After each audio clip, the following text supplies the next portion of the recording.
Kalojmë tek zhvillimet në Kosovë. Autoritetet aty shpallën sot muajin e luftës kundër trafikimit të njerëzve në përpjekje për shtimin e ndërgjegjësimit për luftë kundër kësaj dukurie.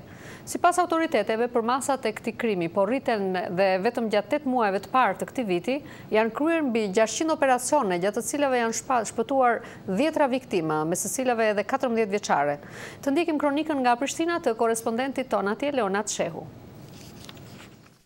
Në Kosovë që nga janari deri në muaj ngusht të këtij viti, autoritetet e policisë thanë se ka zbuluar dhe shpëtuar 56 viktima të trafikut të qenieve njerëzore, në mesin e të cilave edhe të moshës jo madhore.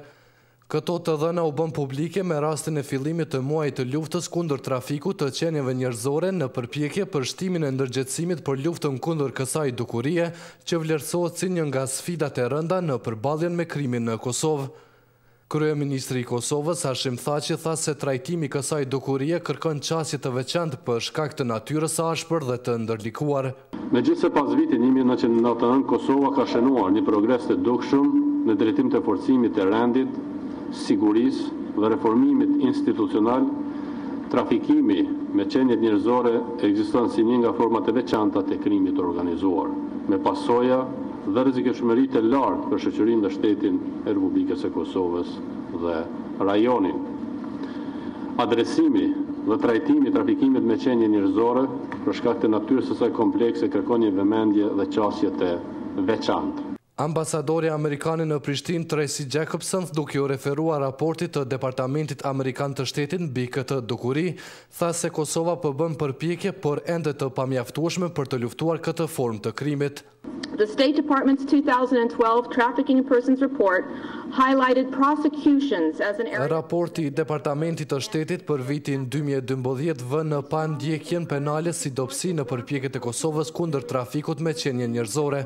Ne inkurajojmë fuqishëm punën që po bën Kosova për të zvogluar numrin e dosjeve të mbetura dhe përmirësimin e aftësive në ndjekjen penale të krimeve të ndërlikuara, tha ajo. Ndërsa përfaqësuesi i posaçëm i Bashkimit Evropian Samuel Zbogar tha se njohja e përmasave të kësaj forme të krimit është mundësi për luftën kundër tij.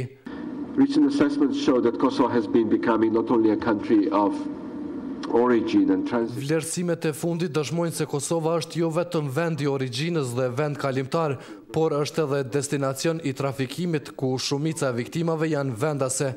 Kjo ishte pjesë edhe në raportin e progresit të vitit të kaluar. As fëmijët nuk janë të anashkaluar nga këto të dhëna, tha zoti Zbogar.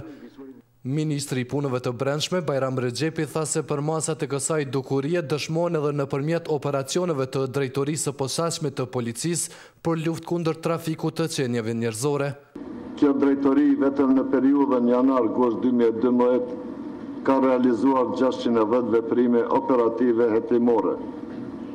Si rezultati këtyre operacione janë arrestuar 167 persona. Janë kontrolluar 283 lokale.